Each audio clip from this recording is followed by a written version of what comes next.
mga kainday, for today's video or mini vlog, samahan nyo kami ng tagamaneho na mag-grocery or mamili ng pagkain namin.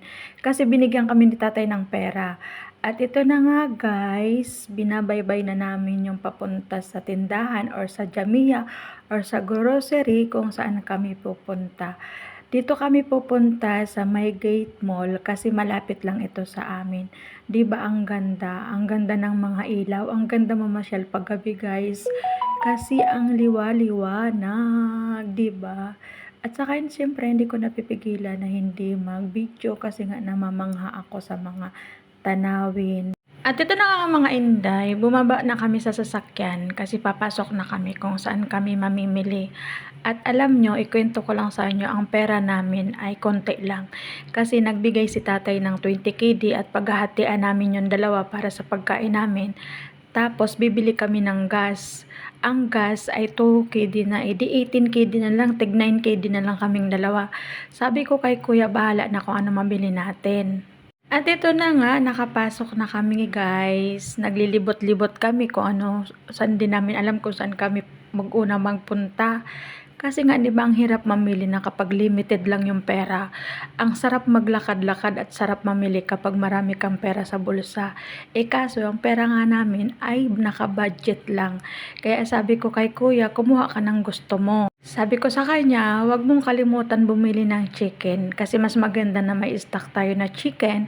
Kasi kapag naisip natin magluto, hindi makakapagluto tayo ng ulam. At ito na nga, namimili na kami. Alam nyo guys kung bakit ang saya-saya kong sumama. Kasi ang habol ko lang naman dito ay mag-video, mag-picture para may pang-upload ako sa inyo. Kaganyan kayo kamahal ng inday nyo guys. Talagang nag-e-effort para lang may mapakita or may upload ako sa aking Facebook page. At habang namimili siya ng gusto niya, pinabayaan ko na siya, ay ako talaga ay nag-i-enjoy lang sa buhay, charis. Sa aking paglalakad, nadaanan ko itong mga bulaklak. May mga tinitinda palang bulaklak sa mga supermarket, no? Siguro nakabonsay ito guys kasi ang liliit lang nila. Ewan ko ba kung bakit nahihilig ako sa bulaklak ngayon. Siguro pag tumatanda ganun ano, mas mahilig na tayo sa mga bulaklak, charis. Tumatanda na laki at malawak itong tindahan na pinuntahan namin. At alam nyo mga inday, ang mga presyo dito ay pang mayaman. Kaya sabi ko nga sa driver, saan kaya aabot ang ating 10 KD or 18 KD na pera na pambili. Ayan, nagmodel-model pa ko. Sabi niya, gusto daw niya bumili ng buto-buto kasi mahilig siya guys sa buto-buto ng baka. At masarap naman, di ba nag-upload na ako dati kung paano niya niluluto. Kaso matagal lang talaga lutuin pero masarap. Hinahayaan ko lang yung taga-maneho kung ano yung pagdadamputin niya kasi kung ano yung binili niya, edi makikihati na lang ako kasi lang naman taga-luto guys. Basta sabi ko sa kanya, ibili niya ako ng tinapay. Marami din dito nag-grocery ng mga Kwaiti, mga ibang lahi, guys, kasi malaki itong tindahan na ito at kompleto talaga. Sabi niya, bibili daw siya ng saging kaso naudlot yung pagbili niya kasi ang mahal daw. Sabi niya, wag na, kasi plano sana niya magawa ng shake or mag-blender ng saging na may gatas. Tapos napadpad kami dito kung saan-saan na lang kami napunta. At habang naglalakad kami dito, tawang-tawa ako kasi sabi niya sa akin, alam mo yung tindahan na ito pang rich people. Sabi ko, hindi natin carry. Tapos may nakarinig sa akin, tawang-tawa din. At ito guys, ang daming prutas, o diba, kahit anong prutas ang hanapin mo. May nakita kong tubo kaso ang mahal. Lakad kami ng lakad kasi hindi namin kung ano yung alam ko ano mga bibili namin. Ang importante lang naman talaga sa amin ay pang ulam, mga gulay, or kung ano-ano pa para lang ma-stock lang kami sa bahay kasi pag naisipan niya magluto, pag hindi siya busy, edi may lulutuin kami. Alam nyo guys, ang mamahal ng mga bilihin, talaga masakit sa bulsa. O diba? Sabi niya, kuha daw ako ng sili kasi wala na daw siyang sili. At itong ampalaya naman, sabi ko wag na akong bibili ng ampalaya. At habang busy si kuya, ito, nagmodel-model muna yung kadama dito. At sa aking pagmumodel-model, nakita ko itong rambutan. Sabi ko, gusto kong bumili, parang ang sarap, parang ang fresh niya. Kaso nang nakita ko ang presyo, sabi ko wag na, masyadong expensive. Diba? Masarap sana to, paborito ko to guys kasi marami nito sa Pilipinas na rambutan ba. Sabi ni taga-Maniho, sabi niya, "Bili tayo ng isda." Sabi ko, "Okey lang." At habang pumunta ako dun sa isdahan, nainggit ako sa pusit guys, kasi paborito ko talaga ang pusit. Kaso lang limit lang talaga yung pera, kaya sabi ko tilapia na lang para pareho tayong kumain. Kasi baka hindi siya kakain ng pusit guys, kasi ganyan talaga sila. At ito nga may kuwaiting bumibili, pinapakilo nila itong isdang sobrang laki, sobrang haba. Tapos ang ng kinilo na alam mo kung ang presyo, napakamahal. Kaya sabi ng Kuwaiti na nagbibili, wag na daw. Sa paglalakad namin, nakita namin tong mga apple. O, di ba? Ang gaganda ng kulay. Ang ganda sa mata. May red, may yellow, may green. Hindi ko alam kung yung green maasim. Kuha daw siya kasi magbe-blender daw siya. Sabi ko, kuha ka kahit ilang peraso lang. Kasi pag nag-blender siya, kasama ako doon. Meron din ako, kakain din ako, or inom din ako kung anong pinagagawa niya. Di ba? Ang ganda ng mga pagkaka-display nila at ang green na, ang ganda sa mata. Ang daming mga tindang isda dito, iba-ibang isda. Ayan na may nakita ko parang dalagang bukid ata yan kasi pink. Saka ito guys, ang sarap nito kaso ang kilo ang mahal. Saka ito hindi ko alam kung anong mga pangalan ng mga isda na yan. Basta ang alam ko lang talaga, kilala ko tilapia lang, saka bangus. Yun lang ang kilala kong isda. Saka sabi ko sa kay kuya, sabi ko, uwi na tayo kasi wala na tayong perang pambili. Sabi niya, wait lang kasi nagpalinis pa ako.